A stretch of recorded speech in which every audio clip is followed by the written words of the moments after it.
it actually quickly reminded me of a couple video clips I saw coming from Omaha, Nebraska at the latest Berkshire Hathaway meeting, where we saw, Charlie Munger, I think he said, quote, "In my life, I try to avoid things that are stupid, evil, and make me look bad in comparison to someone else.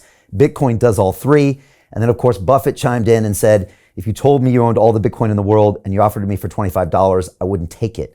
And, I've been involved in the blockchain space for a few years, and sometimes it's hard for me to watch these kind of financial professionals just not even engage with this new protocol. And I'm just curious, how do you view those statements, and how do you view it through a lens of financial privilege?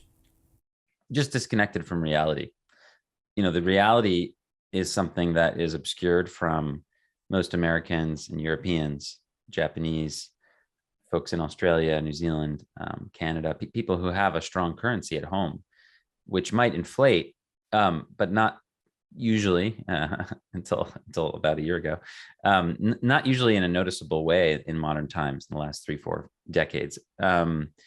You're kind of insulated from the abuse of monetary policy, and you are privileged by the kind of like this deep global architecture of the world, which is still built in kind of a colonial way. If you think about the way the global economy works, you have developed countries which import raw goods from the emerging markets and which manufacture, finish those goods, and then send them back, right?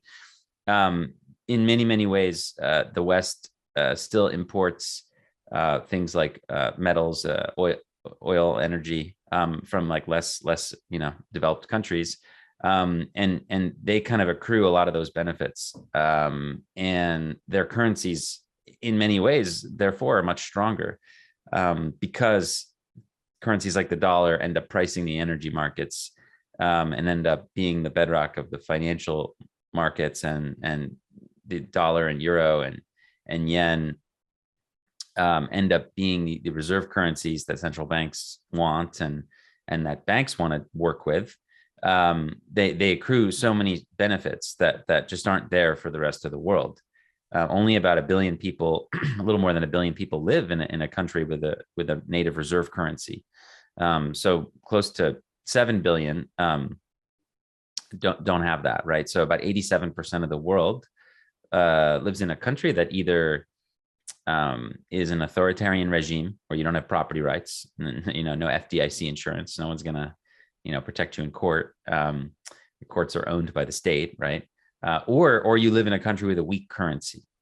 And I think that people like Buffett and Munger are just sort of shielded, either intentionally so, they're looking the other way, or they're just kind of blind to the fact that they have this just enormous privilege over most of the world, and that for the average person on this planet, you can't trust your fiat currency. You can't really trust your bank. It's very difficult for you to like connect financially abroad if you have family. Things like capital restrictions, capital controls, frozen bank accounts. These are real. These are real things that people face on an everyday basis, and that the average person's daily life is actually one of having problems and difficulties with the financial system. Where for people like Buffett, it's easy. Whatever, they can like get a credit card or a line of credit, or they can borrow, or they can use Venmo or PayPal, or they live in the reserve currency of the world, the dollar. They don't have to worry about their nation defaulting, et cetera, et cetera, et cetera. So I think it just comes from being in a bubble, if that makes sense.